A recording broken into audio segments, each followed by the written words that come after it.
What's up, fungal associates? Welcome to Completely Arbortrary, the podcast about trees and other related topics. I am one of your hosts as I fix myself in my chair. Jesus, get yourself together. Alex Crowson, along here with host number dos, Casey Clapp. Hi, everyone. It's me, Casey. Hello, Casey. Well, good day, Alex. How are you? I'm doing great. Got all sorts of things happening all the time. So, if you don't catch me doing one thing, yeah, I'm doing something else. Right. That's the way it is. It's been a heavy last couple weeks for me, that's for sure. Got a lot of stuff. Yeah. So a lot of life things kind of coming down and a lot of life things coming down. Raining on our psyches. Yeah, that's the case. Yeah. So it's been heavy week on the personal side and heavy week in terms of how much ice has been laden all over everything. Right. Here in Pacific, actually not even the Pacific Northwest, just specifically Portland and the Willamette Valley, the gorge here, just decimated with ice over the last couple weeks. It's true. Yes, and so one of the things that happened actually during this time is I turned in some of the draft, I guess, a section of draft for the book. I don't know what to say. Materials. A cup of draft. Yeah, just one cup of draft, please. That was a week ago actually. Yeah, now. yep, that's right. So that's very exciting. I got, I think I over-delivered, which is what I was hoping to do. Oh, good. Yeah, so instead of the classic overpromise, underdeliver, I tried to promise a normal amount, but rather agree to a normal amount that they asked for, and then over deliver. That's a good look. Yeah. It can be a good look. Yes, hopefully they're not like, ooh, you're moving a little bit too fast. We actually want you to redo all of this. Sure. So I hope they don't do that. I think they probably will not, Casey. Yeah, I hope not. I hope it's going to be like, yeah, this is great. Just here's some edits and we'll move forward. But for the most part, it's great. Yeah, you're moving at a good clip there. I am, and in fact, yesterday, not last night. Well, actually, both. I spent so much time going over all the birch trees that we have in this area, or could have in this area, or don't have in this area, but for some reason someone thinks we might. I did not expect to spend so much goddamn time on birch trees. Well, if we can take anything away from that, it's that a birch episode is upcoming for sure. You're right. While it's fresh on Casey's mind. Oh, that's so accurate. You're so spot on. Oh, man. Well, Casey, yes, a lot happening in our lives, but the one constant that we can always rely on is that we are here to talk about a tree today. Exactly. Once a week. You can depend on that. And of course, that tree is and of course, we can't talk about until we take a break. Well done. So, Casey, we will be right back with our discussion on right after this.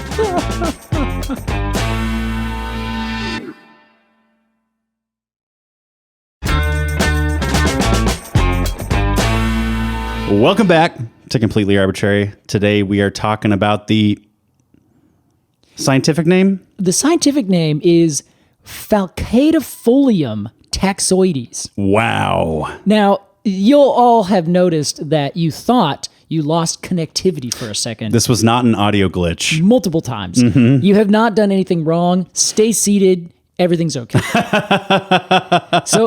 But buckle up, we'll say. Please do, because this, in fact, Alex, you're going to need to buckle up too. Wow. I'm giving you little to go off of for this episode. Yes. I'll tell you why. Initially, we had planned to do a 3-part series on New Zealand trees. That's right. That was my initial thing. And I was like, this is going to be great. I'm going to have a good time.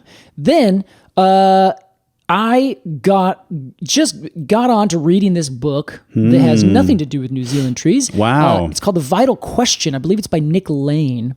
Nick Lane, you finished another book. I finished this other book. I didn't like the dinosaur book, so I forced myself to finish it Yes. because I'm just, I need to do that. Started this other book and I was like, okay, this is a heady book. It's going to be a lot. In fact, it's about life in the grandest sense. Oh, wow. And it was, let me see, a whole other book that I read called The Tangled Tree by David Quammen it was an entire book that in the newest one I'm reading was completely summarized down to like the first 10 pages. Wow. Like a 300 some page book. That's what I'm talking about. Yeah, so I'm leveling up in terms of that. Cool. Which is great. However, that means that I was like, okay, this is gonna be a big book.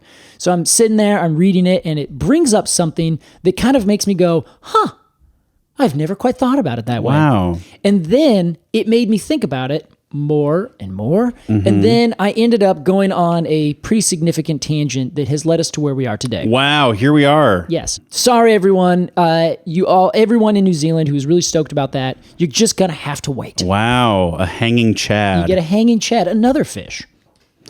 A Chad? A Chad is a kind of fish. Hey, can you do me a favor? Yeah. Can we focus? Yes. So, real funny guy. My therapist told me I should start asking for what I want. So I decided to go down this thing. I'll explain how it led me while we go there. Okay. The tree we're talking about today is not nameable Sure. in English. Now, or, from what I can tell, other languages. That was the big thing, because I looked at the notes for this week, because I'm a good little boy, and I saw that this episode, usually we name the episode, or usually in the notes, you put the name of the species that we're talking about. Yeah. And it doesn't have one. Exactly. And I was like, what? Yeah, usually somebody has given it a scientific name. And then I thought, well, that probably just means there's a native name for this tree. Yes, exactly. And I asked you about that, and you said, not that I can tell. And so I really don't know what to do here, Casey. Yeah. We're talking about a tree from New Caledonia. New Caledonia. Which is, I'm sorry, probably New Zealanders are like, oh, come on. It's like saying someone's moving to Seattle instead of Portland, you know? Sure. They're kind of similar, but just different enough. But they're both these very isolated island chains in the Pacific. Instead of being in the southeast of Australia, New Caledonia is northeast of Australia. And there are indigenous people that had initially inhabited these islands. I think they still do. It's called the Kanaks, K-A-N-A-K. Kanak. As far as I know, they probably have a name for this tree. I have not necessarily been able to figure out what it is. Wow. It's not listed in the places where I normally would expect there to be the name. So literally the Gymnosperm database, one of my favorite websites, has all the common names in all of the languages for all the other trees. But in this case, it says common names, blank. And then moves on. Oh, wow. So I looked up Wikipedia. Wikipedia, it's nothing. Just says a scientific name. Which draws from a bunch of different sources. Exactly. You would think maybe you would find a source. Yes. Now, unfortunately, I have not been able to find this actual name. I'm sure I could dig it up somewhere. But this is actually kind of common in a lot of different places. There's just no common name for certain insects, for certain species of plants where it's just a normal thing. It just exists. We've given it a scientific name. We've classified it. Yeah. But that's it. No one has given too much thought otherwise. Okay. Well, if I've learned one thing from this podcast, it is that we have a broad fan base with a broad knowledge base. Yes. So if you were listening to this and screaming at us, it's called this. Please write to us, hello@arbortrarypod.com. Now, so I think, I personally just want to give it our own common name. That's a lot of fun. So the scientific name is Falcatifolium taxoides, which means it has sickle-like leaves. Wow. That look like taxus, that looks like yew. Okay. So that I think is kind of fun. When you first look at it, I just see the word falcon. Right. That's hardcore. It's just what it looks like. It looks like it's the falcon-leafed taxus.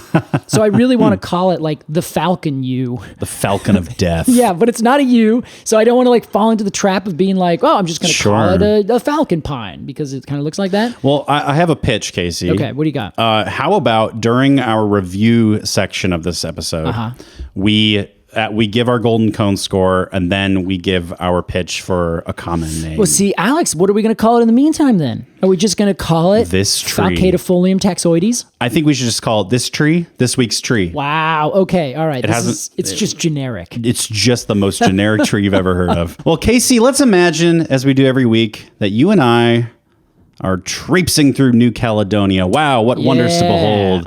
Beautiful. And we come across some of this week's tree. Casey, let's ID this week's tree. I think that sounds great. So here is the situation. it is a small tree, not too large, not too crazy. Grows to about 15 meters, which is probably about 40, 45 feet, somewhere in there. And that will be a forest tree. It grows on these kind of higher mountainous areas, and it grows in dense rainforests. So it's a really beautiful kind of area. And for those of you who are unfamiliar, we'll talk a little bit about New Caledonia. It's a wild place. Wow. It is the kind of place that has the botanical equivalent of a different world, you know? Wow. Like it's untouched in a way of, it's ancient. We'll talk about that later. Okay. Meanwhile, so the only important thing to note about New Caledonia is that it has ultramafic soils. What is that? It essentially is a soil that has very low silicon, high iron, and high magnesium. Okay. So it's actually rock that is more similar to the mantle below the Earth's crust. Whoa. This kind of reminds me of like volcanic soils. Is it similar? Yeah, it is, but volcanic soils actually have a lot of silicon in it and other things. Like all the soil that is on the Cascades, that's all volcanic. It all comes from basalt. Well, I take it all back. No. You're right, because this is also volcanic origin, but it very well could be volcanic and plate tectonics that brought up rock from like such a deep ancient place.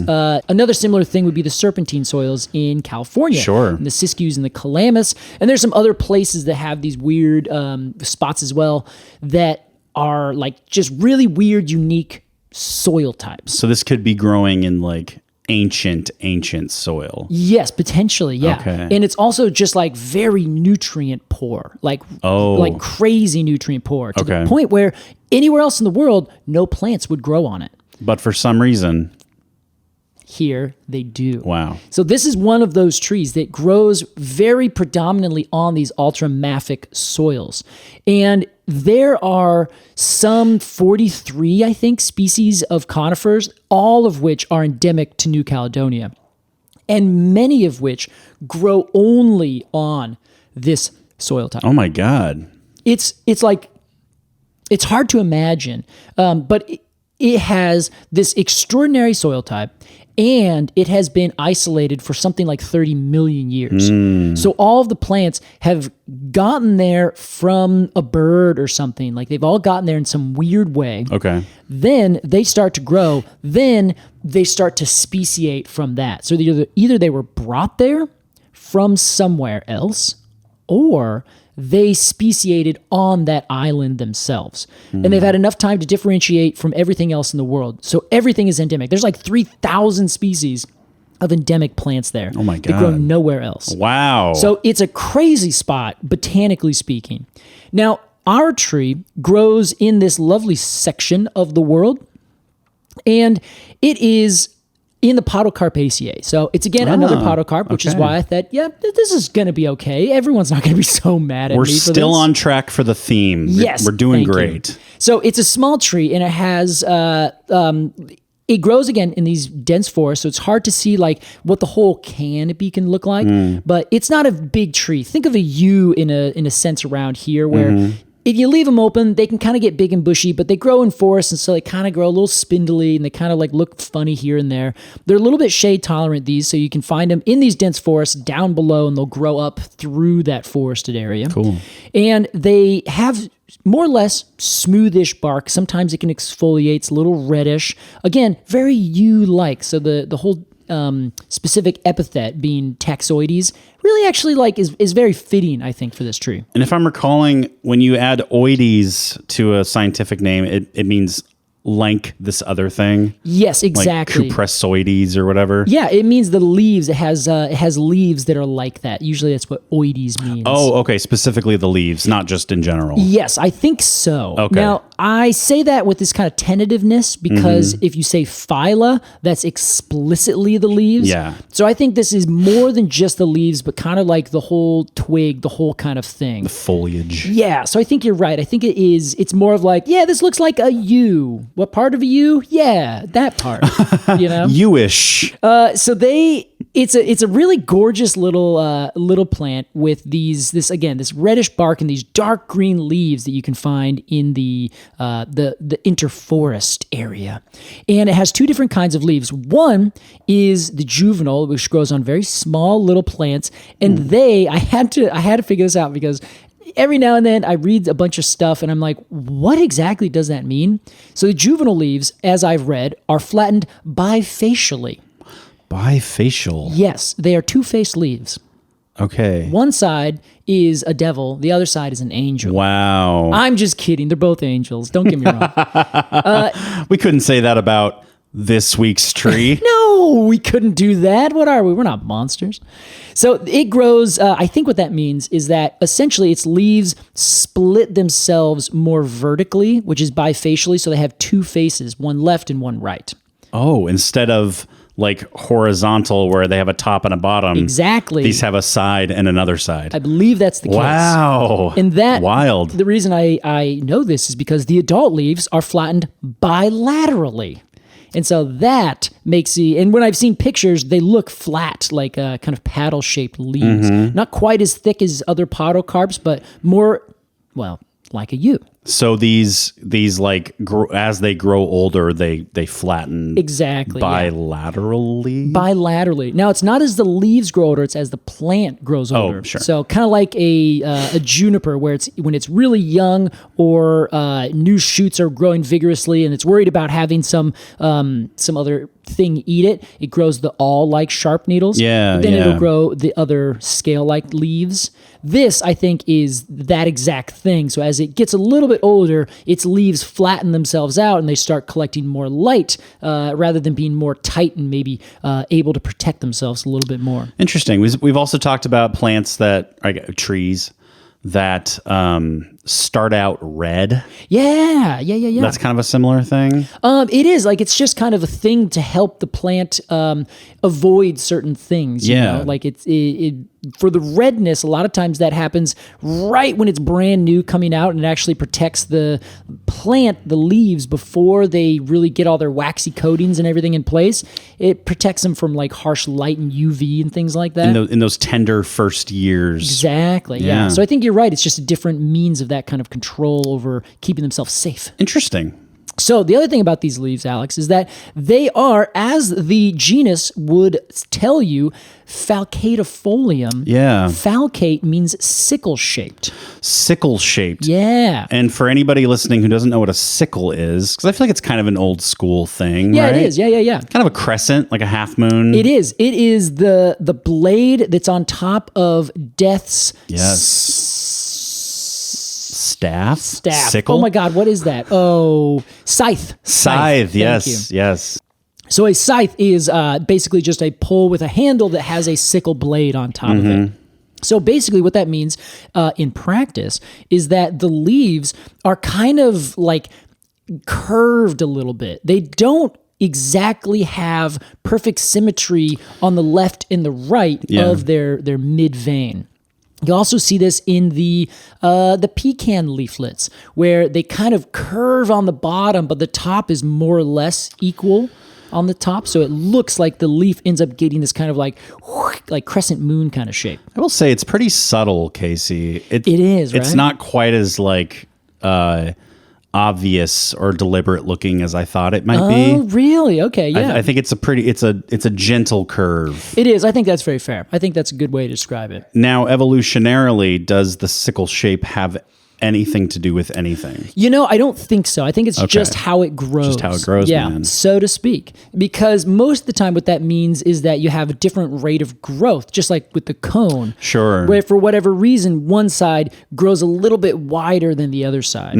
So it could be that is how the leaves developed. Like the bottom side stopped growing as quickly so that the leaf would kind of bend out a little bit. Get a little extra sun or something. Yeah, exactly. Okay. Yeah. So it could just be, my guess is that it ended up developing that way because it was getting a little bit more light in where it's shaded conditions. Gotcha. It was just more beneficial if the top grew a little bit faster and it ended up flattening out the whole needle or making it go flat out in a left and right kind of 2-rank system. Okay. Yeah.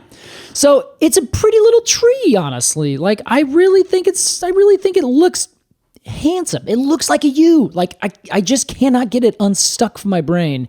It looks like if a yew looked up at a redwood and said, I'm going to be just like you, and made its needles a little bit more redwood-like, which they're already very redwoody, and then saw a hemlock and said, yeah, but I think you got what it takes. So I'm going to look like you too. So it looks like a love child between a yew, a western hemlock, and a redwood all come down together in our tree this week.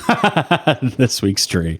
So you're saying this tree's a little derivative. I think so. Just grabbing, it's like Quentin Tarantino, just grabbing elements Yes. of the things it likes to build its own aesthetic. Yeah, exactly. Now, Yeah. Casey, this is a conifer, no? This is a conifer, Alex. Well, let's talk about this cone. Well, for probably the first time ever, I'm going to talk a little bit about the male cone. Oh my God. The cone that produces the pollen. Yeah.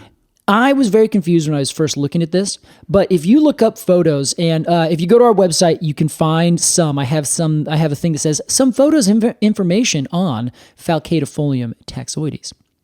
And it has some good pictures. It's actually in French because the French annexed this island, so everything there is mostly in French. But you can click on the English and all the information goes away, which is kind of like...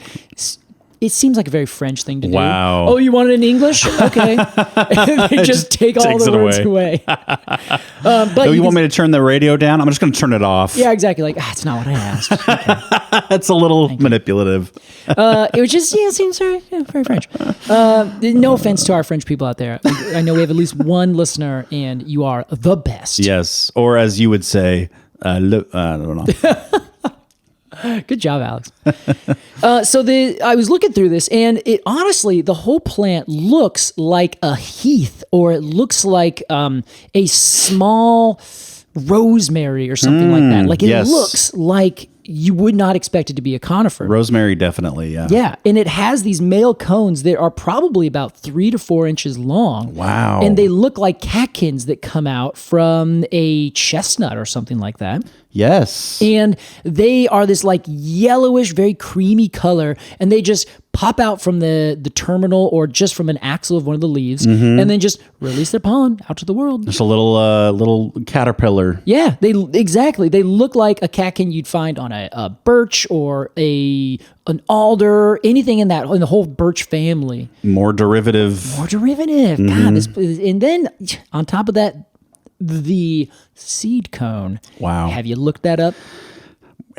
More derivative. It looks like a heath, or it looks like the very first, when it first comes out, it has this little tiny scale covered short shoot that comes out from the axil of one of the leaves, and it pops out, and it looks like a little tiny flower of a heath or heather, one of those kind of little ericaceous kind of plants that just has this little teeny tiny thing just pops out.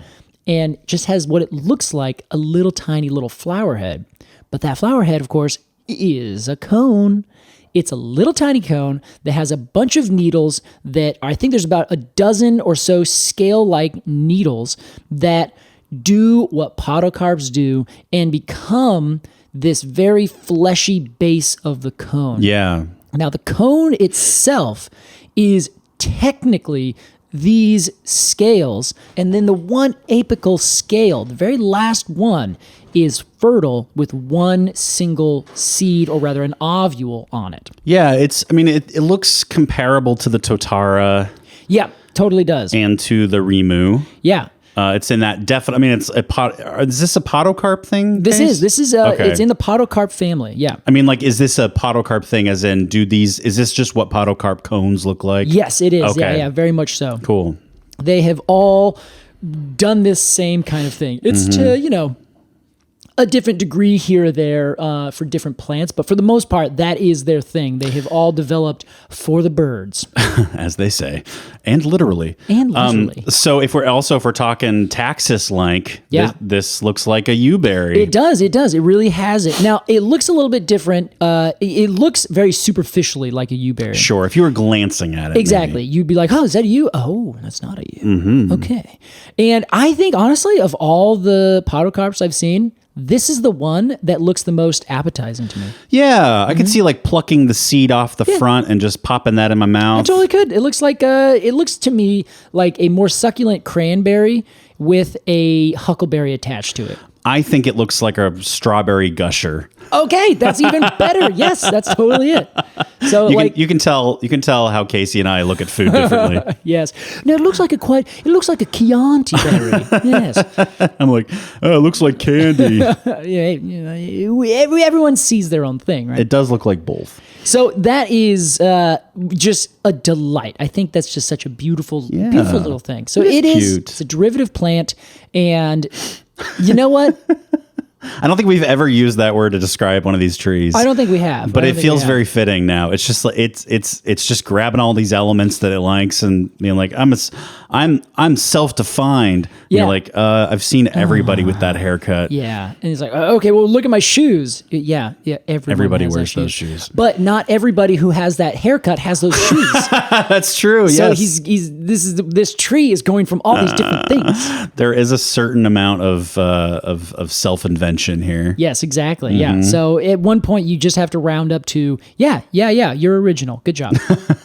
So this is the thing though. It is, I'm glad that you used the term derivative. It's a derivative plant. It has done nothing of its own. Because it's got a buddy. And I'm going to say buddy. Wow. That also does the same exact thing. Live a derivative life. Exactly. And this is getting us one step closer to what I was reading about in this book. Oh my God, exciting. This tree, our Falcatifolium taxoides, has a specific plant that grows only with it. And I mean only with it as in it is a parasite. Oh. There is another species of conifer called Parasitaxis usta or Usta. Wow. That is no longer able to do anything by itself. It is 100% a obligate parasite of its buddy Falcatifolium taxoides. Wow. This is, to everyone's understanding, the only conifer, nay, the only gymnosperm. Oh my God. That is parasitic. Now, before we go further, okay, we all know symbiosis. This is where it's like a mutual kind of benefit thing. Yeah. I'll give you a little, you give me a little. We're friends. Like mycelia, right? Yeah. Parasitic means that one of these things is getting everything, and the other one is being harmed. I think that being harmed might be a little too, it might push it a little beyond objectivity, maybe. Because we can't really measure that, but we can probably make that assertion. Okay. However, we can say that one is taking everything from the other, whether or not the other is strictly being harmed or not. Okay. We just know that if you take plant B, if you take what is called the maybe coral pine or corale, and you take that away, it will die. Okay. I'm thinking of like barnacles. Ooh, no. Barnacles just sit on top of things, but they do all their own work. Okay. It's just like English ivy's a similar thing here in the Pacific Northwest. It gets all of its nutrients from the ground. It is not a parasite in any regard. Okay. But then mistletoe is a parasite. So the parasitic conifer here isn't doing any of its own work. It is not. In fact, for a long time, they didn't even think it could do photosynthesis. Wow. In fact, I don't think it technically can, but it has chloroplasts. It's like the sitcom bully who just takes all of the nebbish characters' homework. It's not a bully. I think it is less a bully because it doesn't get very big. Like maybe it gets a meter and a half, maybe like 6 feet tall, and that's about it. Every time I've seen a picture or someone looking at it, it's usually been 3 or 4 feet, like not very giant. All right. Yeah. So it looks, it's the craziest looking plant because it's a conifer.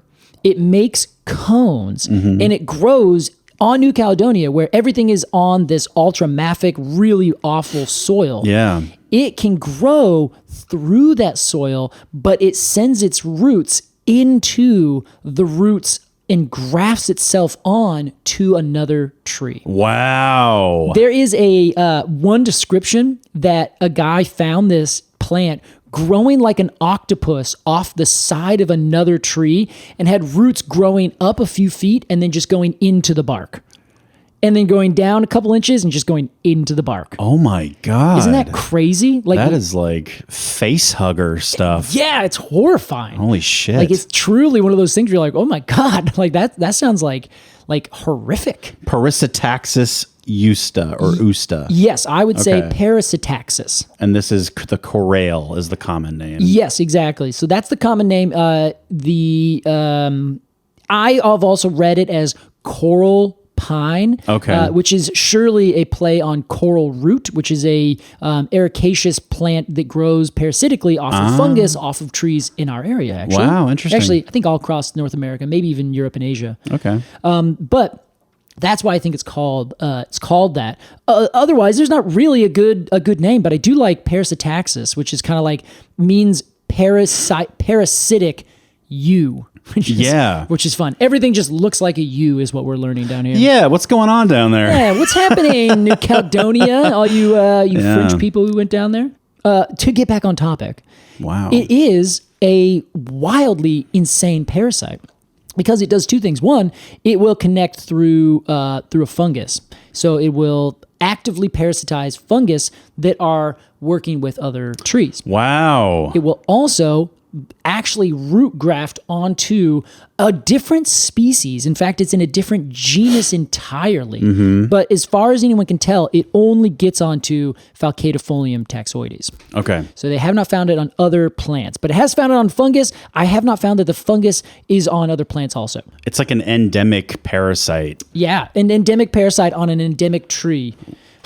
In an endemic island, in an endemic world. It's insane to think about. I mean, hey, life is sort of, as far as we know, endemic to Earth. Hey, that's exactly right. And boy, that just is a good way to keep going on to this, the last step that we're going to have. Wow. But before we do, I want to note a couple interesting things about our little parasite. Okay. It has bright purplish red foliage. Yeah. Like wildly bright purple red, where it looks sickly because obviously it's not making its normal green pigment. It's chlorophyll. So they have chloroplasts. They have found this. This is the case. However, it also allegedly is able to do photosynthesis, but it cannot transfer electrons is the issue. So essentially, it can make its food, it just can't send it anywhere.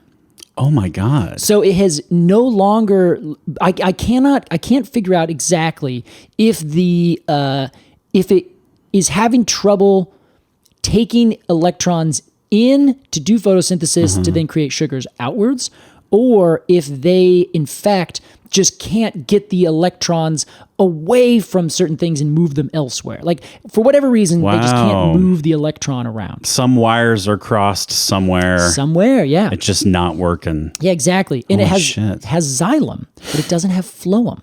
Really? Yeah, but now this makes sense, doesn't it? Because phloem is what takes photosynthate from the leaves that are doing the energy, the photosynthesizing sections, out and down to the rest of the thing. Yeah. Whereas xylem is what takes things from the roots up, water and dissolved minerals and things.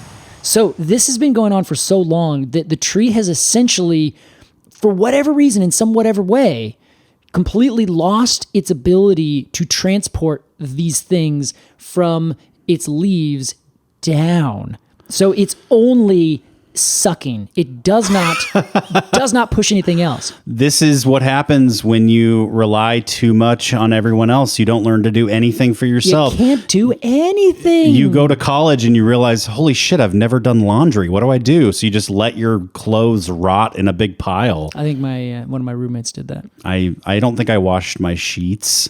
Don't tell us, Alex. I was 18 years old. Period. I know how to do laundry now. I don't think I wash my sheets. That's horrifying. I think you're totally right, though. Yeah. It's half the reason we know for sure that this is an obligate parasite. It doesn't even have the mechanism to pipe things the opposite direction. Totally. To go back to something else. Even if it wanted to, it couldn't. Yeah. So you know that it's not giving anything else to its plant buddies. Holy shit. There's a fact. It's just a leech. Yeah, it's literally a leech. Like, that's just to the perfect extent. Wow. So this is what this looks like. And it makes these adorable little cones that are just spectacular. The same kind of thing where they have these little red bracts that then pop, look like also podocarps because it's in the Podocarpaceae. Yeah. But they're a little bit also, they're red, have a little teeny tiny fertile scale with a single inverted ovule. It's just... Hold on. It's just great. I missed something here. What did you miss? This parasite is also a podocarp. It is, yeah. Okay. I didn't hear that the first time you said it, I don't think. I don't think I said it first. That was the first time, just right then. Here's the reveal. Yeah. So it is the only gymnosperm that is also a parasite. The only one. And then this gymnosperm includes ginkgos and cycads and knee-tails and all those other weird things that you don't ever think about being gymnosperms, but are. And all conifers. And every single conifer. Wow, Casey. Yeah, so it's a podocarp, meaning it's in the podocarp family, which again is like Capressaceae. Like, it's just a huge family of really weird trees. Yeah, yeah. So, and I'm sorry, I know there's someone in the world is like, stop calling my trees weird. You said it 3 times. Sure. Sorry, guys. I mean, hey, it's all relative, right? It's all relative, Alex. I also think you can... We've talked about... Actually, Casey, really quick. Please. We also talked about this when we were talking about the noni fruit. Yeah.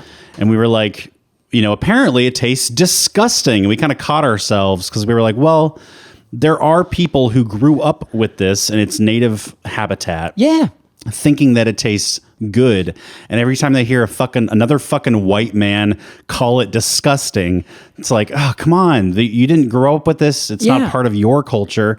But then we had people reach out to us from Hawaii who were like, no, I grew up here. Trust me, it's gross as fuck. So I think it's okay to, like, there are people who grew up around these plants who also think they're weird. I think you're totally right. Okay. Like, everyone can have their perspective. I grew up around pickles. I still hate pickles. Fair point. So it's probably my least favorite thing about you. I know, it is the thing I hold with such pride inside my own heart. Along with using an Android phone. I love my Android phone, by the way. If my least favorite thing about you is that you don't like pickles, you're doing all right. I am. That's a good point. Thanks, Alex. Yeah, I appreciate that. What a compliment. You got it. Yeah, we had to get around that, and now we're here. Great. Well, so this is a good thing. I agree with your insistence that everything is relative, because I was reading this book. And the reason that I got shot off into talking about something completely different and going down some other rabbit holes and thinking, oh, I should look into that, is that in this book, I don't know, like 50 pages in, he makes this assertion about life almost side-handedly. Wow. Because the whole book is about what exactly is life and why did it develop the way it did. It's just kind of like those big fundamental questions. Yeah, that's a big one. Everyone's like, well, I mean, it's just like, it's like this. And he's like, no, further. And so he was talking about viruses and how a virus is considered this like almost non-living parasitic thing. Yeah. And when he used the term parasite, he then kind of just like, I mean, talk about a book that's so heavy that when you do a quick, like almost like aside, that is also like a gigantic, like philosophical question to begin with. And he said, well, if you really look into it, everything's a parasite on its environment anyway. And I was like, hold on. You can't just drop that. What exactly is saying it? So he talked about it for like a paragraph because he's like, well, let me tell you kind of what I'm talking about here. Wow. And so he said, this is again, Nick Lane, the vital question, 50 pages in, where's it going to go after this? I don't know. Wow. He made a quick argument that in a certain sense, you can say everything's parasitic to its environment. And including humans. He says, yeah, and this is a little bit visceral, but he was like, yeah, we have to live in an environment that has oxygen and a certain kind of food. And so he's like, yeah, so if you close us off from the environment, like say putting a plastic bag over your head, you'll die within minutes. Wow. And I was like, okay, wow, that's a intense way to describe that, but I suppose you're right. Pretty concise. Yeah. And so he, Funny. So he basically said, he's also, I think where he's going is the environment and the living organism are just two sides to one coin. Like you'd imagine electromagnetism or electricity and magnets. That's just two sides to the same thing. We now call it electromagnetism. Okay. So space and time. Einstein brought those together and said, no, these are the same thing, just two sides to this.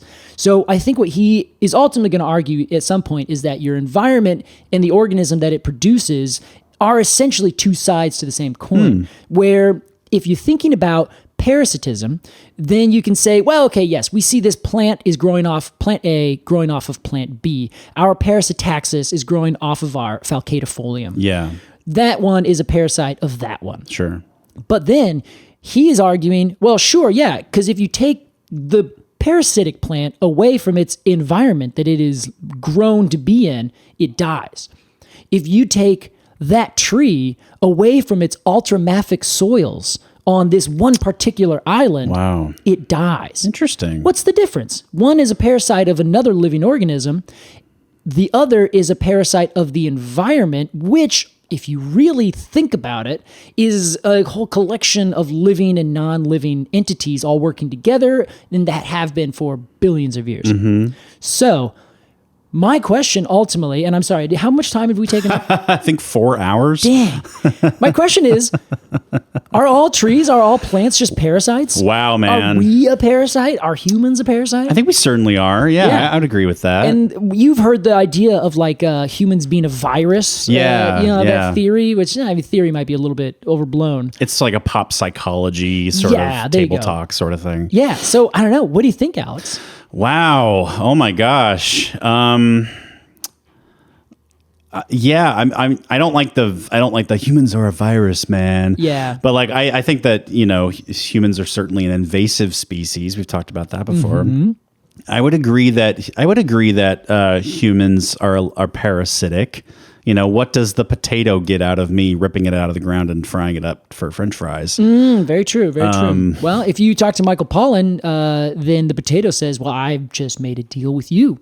I have made a deal with humans, and now I have more of my genes across this planet than almost everything else other than wheat and corn. Maybe rice too. It gets okay, I guess, ultimately, I don't know, Casey, so I'm just going to think out loud. Oh, please. Yeah. But you're saying the bird eats the raspberry. It seems like a one-sided thing until the bird shits out the raspberry seeds across the field. Oh, right? Well, not quite. I'm saying if you take anything away from its environment, that it will die. Sure. So you could then consider that anything is then a parasite in a strict sense of its environment. That is some serious next level thought. Isn't that wild? You're right. That's like asking why and then asking, okay, why is that? Yeah. And then getting that answer and saying, okay, well then why is that? Well, and it kind of puts into perspective the idea of parasitism as we always think about it as negative. If we have a parasite inside of our bodies, that's bad. Parasites are bad. Well, how about this, Casey? Almost everything else, what if it's a spectrum? Yeah, it's got to be, right? The what is it? The parasitaxis is on one side. Yeah. That really, gets after that tree, and it is the sickly figure who's just leeching the blood off of this other living thing. I think that's more personally, I think that is more parasitic. Yeah. Than saying, well, if I put a plastic bag over my head, I'm going to die, so I'm a parasite on the earth. Yeah. Well, see, and I think that it has it has more to do with the living versus non-living as we humans imagine it. So we see an environment, as I said, like a mixture of living and non-living things, right? But for the most part, the conception has been that soil is essentially non-living. There's soil that is these things over here that a plant grows in. The plant is the living thing. So if the plant is using more or less not living stuff, which again, we all know what soil is. It's a living biome in a huge sense. Don't get us wrong here. Yeah. But this is kind of the old conception, which I think is what we're dealing with right now in this episode. Is the old conception is the soil and rocks and whatever, not living, tree growing out of it, living. Yeah. Therefore, it's not a parasite, because a parasite is a living thing taking all of its nutrients and sustenance from another living thing, which is most of the time not a mutual connection. It's not going to be something going back and forth. You're getting a little, I'm getting a little. It's always a one-sided thing. I'm getting everything and you're getting nothing. So parasite would be living off of living. Non-parasite would be living off of non-living. Okay. Did I say that correctly? Yes. Okay. Then, now if we change that conception around a little bit and we say, well, okay, but that would make birds, like you just brought up, a parasite of these other animals. Although it goes back and forth a little bit, because it does, like you were saying, there is a little bit of give and take. The plant is getting something. But if you take away the food, those living things that the birds are eating, then the bird is dying. Sure. So its environment has changed to the point where it is no longer able to survive. It's a parasite off of those other living things. Soil is a living organism in the grandest sense of like this giant collection of life, which is hard for us to conceptualize, because really it's just billions and billions and billions of individual lives in rocks and soil and all this kind of stuff. So we should consider that also a living thing. It's kind of like this idea of Gaia, where the earth is one big living thing, which I think is probably more and more correct. It's just, we can't scientifically chop it up into easily digestible entities and distinct and discrete things that we can measure and calculate. So if we change our conception that way, does that kind of build a world for you to imagine where conceivably if you take a tree, specifically these trees on New Caledonia, you take them out of their this week's tree. Take this week's tree off of its New Caledonian soil, plant it somewhere else, it will die. It will not survive. Interesting. Yeah, it has to grow on these soils. I think this topic is really interesting. But it is one of those things that I look at and I'm like, I'm shrugging. I'm shrugging. I don't know, maybe. I don't know, maybe. Well, I guess that's fair. That's a fair response. I did just kind of throw it at you. I didn't say, Alex, really quick, look up the philosophical definition of parasitism before this week's episode, would you? Okay, here's my if I have to make a big sweeping judgment in the moment, which is what this podcast is all about. Guilty. No, Alex. Oh my God. I think if we're going to call everything a parasite, we should change the word. Right? Yes. And reserve parasite for something else. Or just remove it from... Yeah, strictly movies from 2019 Korea. Yes, exactly. Okay. Oh my God. Why did that take me even half a second to understand? I didn't say it in a way that makes a lot of sense immediately. So, yeah, I don't blame you. I think we should just change the word. It's like cohabitation or like, Oh, yeah. Some sort of, I don't know. I think it's some sort of paradigm shift. You know what I'm saying? I agree. I totally agree, Alex. Yeah. I think that this is this sort of thing that perhaps is better served in a way that I think is, I don't know, more spiritual is what probably some people would think. Yeah. But I think it's not. I think it is scientific. So maybe I shouldn't say it's not. I think it is, yes, but I think it's scientific, where if we are looking at our strict definitions, the more we are learning about how life actually works and functions, the closer we look, the more those definitions break down. So we can't just easily say, Yeah, I mean, it doesn't take. We did this in 15 minutes, and we've kind of changed the conception of what a parasite really is. Yeah. Or at least we've looked into it. Maybe there's some scientists who are just going to be like, no, you guys are way off. Right. But I don't know. I don't think that's the case. I don't think there's anyone who could give us a different definition of parasite that will change its kind of like ramifications if you apply it to these lower, smaller, or bigger levels. But on top of that, Alex, I think that the more that you have to like add like barriers onto a definition, the more complex that definition gets. Totally. The less applicable it is to real life. It's the Occam's razor kind of thing. Interesting. Where the simpler it is and the wider it applies, the better rule it is. Whereas if it has to be something that's so particular, can you even really call it a rule, or is it not quite there? This whole like meeting of like science and like the spiritual thing. Yeah. It's like when two lightsabers clashing. Like they're not going to go through each other. Yeah. You know what I mean? I see. But they certainly will be very bright and loud. Yes. Yeah. And what really comes down to is the force behind it, you know. Wow. And I'm saying force on purpose there. That was so good. I think you're right. Very interesting, Casey. I'm also curious to hear what people think. Yeah. So go comment somewhere. Yeah, go comment somewhere. Yeah. And tell us what you think. But that it's just I got stuck on that, Alex. I'm still stuck on it, as you can probably tell. It's very curious. I feel like we could do a whole parasite month and talk about this debate. I'm sure we could. It's worth a shot. It's worth a shot. Anyway, this month will be February. It's content. Oh, it sure is. Casey, unfortunately, as is our wont, we have to reduce this all to a numerical score. Exactly. After a quick break, we'll be right back with our review of this week's tree.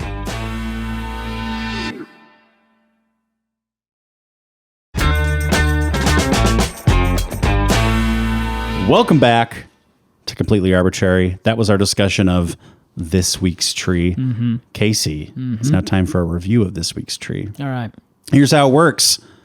We're going to give some final thoughts on this week's tree and then give it a rating of Casey.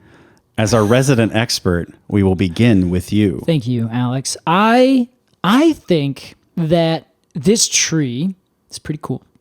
Now, it's not pretty cool in the traditional sense of being pretty cool. I think it's pretty cool in the sense that it's a part of a bigger thing, and perhaps is at the center of a question that is far, far deeper than it even understands. Wow. It sits in the spot that I think is fascinating. So I think that give it some credit. Totally. It grows on these ultramafic soils. It has a octopus-like face-sucking parasite. Although instant win. I should say it tends to have roots, or it goes through the soil most of the time. In fact, I'm not sure if I have found any other examples that it was growing the way that person described initially, with it like on the side of the trunk. I choose to believe, Casey. Oh, me too. I tried to find pictures of it, but he doesn't have any pictures. Okay. It would be so cool to see that. I've seen it with like a hemlock growing on the side of another tree where there used to be soil or something. Yeah. It was the best. That sounds great. Okay, so, but I do like the berry. I think of all the podocarps, like I said, the berry looks a little bit more delicious. Sure. It doesn't get very big. It kind of stays small. It's very yew-ish. And it's kind of a fun tree. I think I like more the spot that this tree lies than its actual I would say plant more of it, but I don't think you can. So you like this kind of the mythos around the tree more than you like the tree as a tree. Exactly. Yeah. So I'm gonna give it 6.8. It's just gonna get a 6.8, and I want to be like, stop. I respect you, but that's it. Right. It's just how it has to be. It's just this is what I think, and this is how I have to stand with my heart. 6.8. I do want to eat its cone though. I don't know if it's good. I don't know if I'll get sick, but I wanna eat that. I think you could probably get away with it. Yeah, you think so? Yeah, birds can do it. I'd send you to New Caledonia. I would love to go to New Caledonia. Pretty cool. Okay, this week's tree. I think I'm in agreement with you, Case, that I like the sort of world building around. This is like a problem I have with a lot of fantasy. It's like I'll love the world building that the author presents, but then the characters are just like kind of whatever. Oh, I see. Yeah, I got you. Which is the reason you read a book, right? Like you want to follow along with the characters. And, and I think a lot of science fiction and fantasy writers focus a lot on the cool world they've built, and then fill it with the most stock, off-the-shelf character you could ever imagine. I gotcha. That's kind of how I'm feeling here. I love this whole debate about the parasitism. Yeah. Parasitism? Yeah. Well, sure. Your emphasis is a little off. Parasitism. There you go. And I love that it grows in soil where it makes no sense for plants to grow. Yeah. It is this, just deal with it. I'm reading A Song of Ice and Fire right now. What? Again? More specifically, I'm reading Game of Thrones. I've never read the entire series. So you haven't? I'm starting from the very beginning, and I'm working my way through the whole thing. Whoa! Oh my God! It's gonna blow your mind. After book 3, you're gonna be like, "Oh my God!" That's as far as I've gotten. So I'm excited. Okay, good. This is great. You're gonna like it. And this New Caledonia sort of reminds me of old Valyria. It's like this almost like mythical place that existed. It's in the histories. Yeah. But like nothing quite makes sense there. It's like this weird ancient place kind of like full of magic and like myth. And I think that's really cool. It's beautiful, Alex. I agree entirely. Although I have something to say about old Valyria that I'm really excited about. All right. Yeah, I want to hear it. You believe I have a girlfriend? Alex, yes. So I'm going to give this week's tree like a 5.5. Wow. Okay. That's pretty lame. Yeah. All right. Yeah. All right. I got to pick a tree to get you excited next week. Hold on. All right. I'm chill. The whole story around it, this whole thing, these orbiting planets. Yeah. I'm giving like an 8.7. I love that shit. That's really cool. Excellent. Okay. This is spectacular. That was our review of this week's tree. Casey. It's time to name this tree, Alex. I'm not going to let you get away with it like that. That's right. Unless you want to do the question and answer first and then try to do it. But I don't think we should. So do you have any idea? Do you have anything on your heart? Not off the top of my head. All no. Right. Do you? Now, I do, but I've kind of like I said earlier, I want to call it the falcon yew. Oh yeah. But that doesn't really get us anywhere. No. It doesn't help. It's just a meaningless play on words. Exactly. Yeah. And it doesn't even mean the same thing. Right. And so first thing, this is just so that there is an English name that we can use. There is certainly a name for this plant elsewhere. So we're not trying to say you should not use that. However, it's kind of fun, There's a little empty box on this website needs to be filled. That's right. So I kind of like the idea. So it's not a yew, it's a PODOCARP. So it makes a berry. I think we should call it a berry, something berry. Okay. Now, it also has these sickle-shaped leaves that are evergreen. So I think that it should be something about the sickle-shaped berry plant. Wow. So kind of like the idea of like the sickleberry. Sickleberry is great. That's kind of what I was aiming for. Yeah. But I have to say, I do really like the idea of calling it the falcon yew. Like, I just think that sounds rad. Maybe that could be a folk taxonomic name. Okay, yeah. And sickleberry is going on the common name register. Yeah, that's what I think. Yeah, I like it because it kind of sounds like huckleberry, but sickleberry. Like, yeah. It's got a good sort of PR. A little snappy. Yeah, it's like it'll look good on a T-shirt. You know what I mean? Nice. Yeah. All right. We should make T-shirts that say sickleberry. Love to. Yeah. Okay, Case. Well, I've got an idea. All right. I think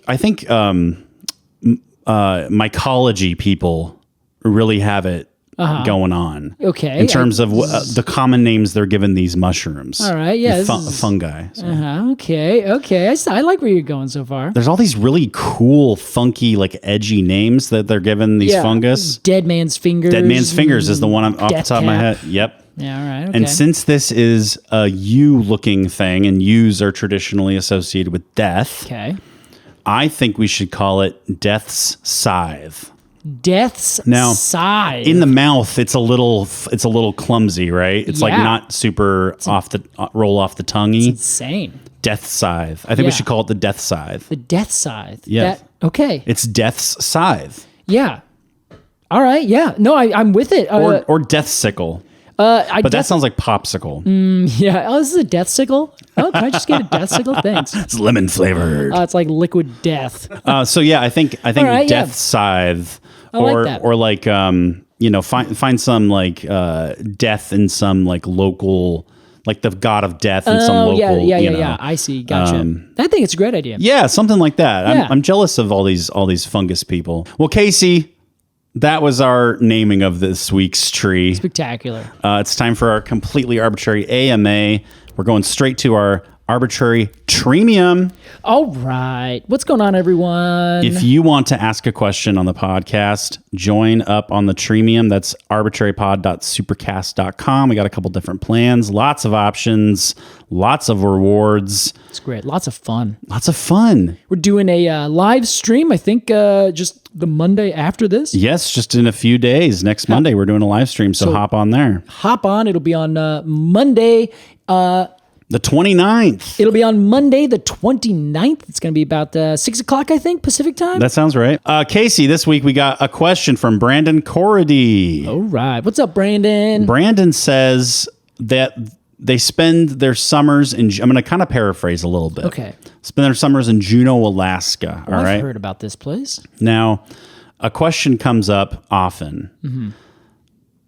And Brandon says, since you also live in a temperate rainforest, well, I'm wondering if you know whether they, being temperate rainforests, suffer from fewer invasive species than other types of forests. And if so, why? Interesting. I haven't heard of many up in Juneau, at least, but I'm sure you know more. Thanks and love the show. Thank you, Brandon. Well, we love you, Brandon. I'm not afraid to say it. Let's see. That's a really good question. So let's see. We're dealing with two different things. One is invasiveness, and the other is a specific ecosystem type, which is this temperate rainforest. Now, for those of you who are unfamiliar, temperate rainforests are rainforests that are not tropical. They would be up in the higher latitudes or the same latitudes but down low. It just so happens those places are skinnier. So it's like very, very southern South America and some spaces on New Zealand, that kind of thing, where there's a significant temperature change, where there's very intense seasonality, where it gets cold and warm, but not necessarily like freezing cold to like blistering hot. There's just some intense seasonality over the course of a year, as opposed to a tropical forest where the seasonality is minimized, where the days are basically the same length, the temperatures are always the same. You might get dry seasons versus wet seasons and that kind of thing. But the temperate rainforest is the kind where the temperature swings are pretty insane. So here in the Pacific Northwest, where Juneau is located up in Alaska, there is a very intense winter time, which we're in right now, where you have lower temperatures in the anywhere from the 30s to the 50s maybe, and then very much rain. Whereas in the summertime, rain is way reduced and temperatures go way up. All the broadleaf trees come out and everything's really happy, and then flips again in fall. So, that ecosystem type is not necessarily unique in the sense of does it get more or less invasive species, because anything that would grow in that kind of forest, this kind of forest, would be adapted to that already. So think things over from England. That's actually a really big issue for species that grow as invasives in the Pacific Northwest. They come from the English Isles, which are famously foggy and cold most of the time, and then nice and warm for a little bit, and then foggy and cold for the rest of the time. So all those plants are really well adapted to a lot of water and temperate conditions where it can get hot and then cool, then hot, then cool. So they are planted over here and they're like, oh yeah, sick, everything's good. Also has similar soil types, similar fungus, that kind of thing. So everything's like more or less equivalent. Whereas if this was a desert, there are plants that are very well attuned to desert life from other deserts in the world. So it has less to do with the actual ecosystem itself, unless, of course, it's New Caledonia, where there's this very particular niche, which is this all the soil, where not everything has grown in that soil, so they can't just come over and be like, yeah, I can take this. That's something that evolves over a long time. But that's because there's only very few of those spots in the whole world. So our forest is not unique. There's plenty of other places that have the same thing. So as long as you can take a plant from elsewhere, bring it over here and plant it, it likely, if it has those characteristics of one other side thing. So if you plant one of those trees over here and it grows, as long as its conditions match where it comes from, probably going to be, it'll at least survive. Whether or not it seeds in, that's a second question, and that really comes down to if it has certain traits, like if it is a generalist species, if it's a species that makes 10,000 seeds and that kind of thing. Those are two big ways that trees become invasive. Tree of heaven, for instance. Sure. Generalist. It can do anything. It has the fucking billion seeds on it. Exactly. So it just does so much, and they're all very fecund, which means they're very likely to be fertile. Language, please. Yes, excuse me. Sorry. So I don't think that the Pacific Northwest, like Juneau, Alaska, or our temperate rainforest is particularly waiting for that to happen. I think it's more of a case that it just so happens that it's really cush conditions. So if you take really cush conditioned plants from elsewhere and bring it over to these new conditions, they're already well adapted to it. Sure. But if you bring something from the desert, you bring something from a subtropical region, anywhere else that doesn't quite match up, then it's just going to fail. It's not going to be anything. This has kind of been interesting to me, and I think maybe I'm missing like a key piece of information or something. Like I would think, if something is adapted to live in harsh conditions, if you put it in really cush conditions, it would be like, holy shit, let's fucking go and grow big and strong and become like one of those primordial, 3,000 foot trees or whatever. But the opposite is true, where if you take a cactus and plant it, out here in the Pacific Northwest forests, it's not going to do it's just going to like shrivel up and die, right? Yeah, it doesn't like it. That's always been interesting to me. And by always, I mean for like the last 20 seconds. Wow, I've always loved that. I'm not jumping on a bandwagon. No, not this time. It just feels counterintuitive to me. Yeah. But it also, the way you describe it, it makes sense. Yeah, it's just a matter of adaptation, where if you're just adapted to a certain specific set of characteristics,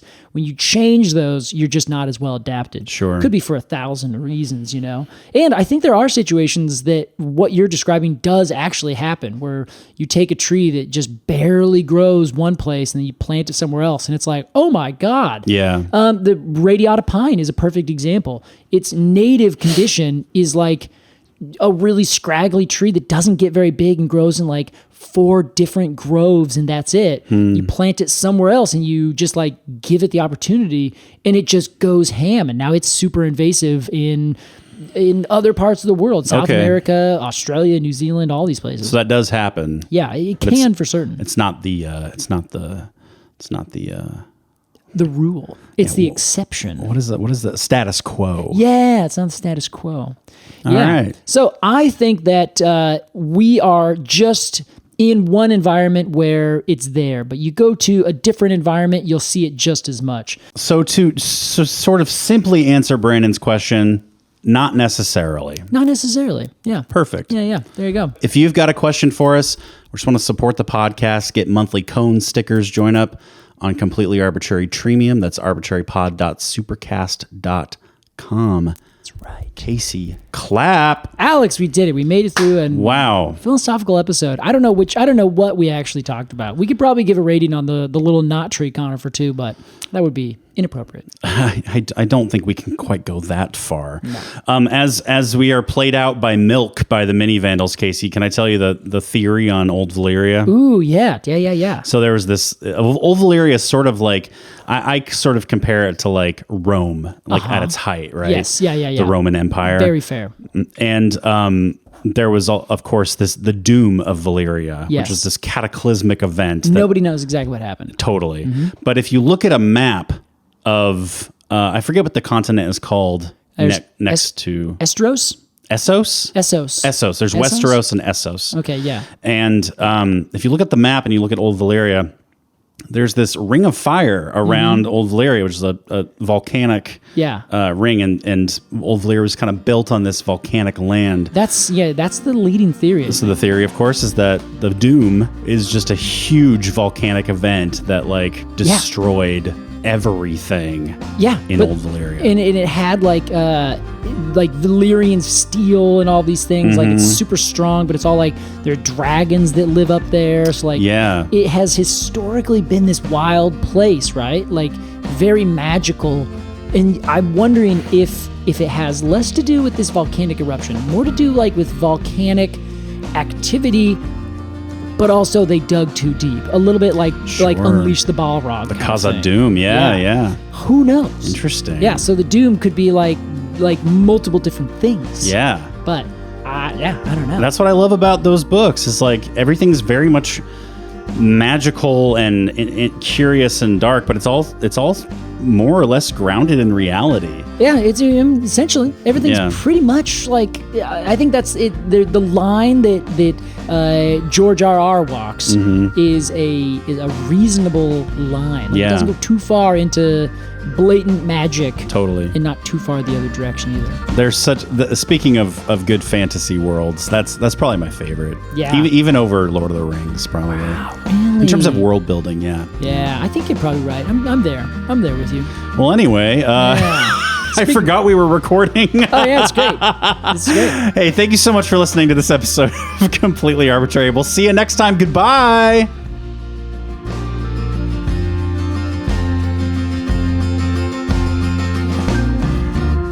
Completely Arbitrary is produced by Alex Crowson and Casey Clapp in Portland, Oregon. Our cover art is by Jillian Barthold, and our music is by Aves and the Mini Vandals. If you'd like to support the show, become a Premium member at arbitrarypod.supercast.com. Thanks for listening.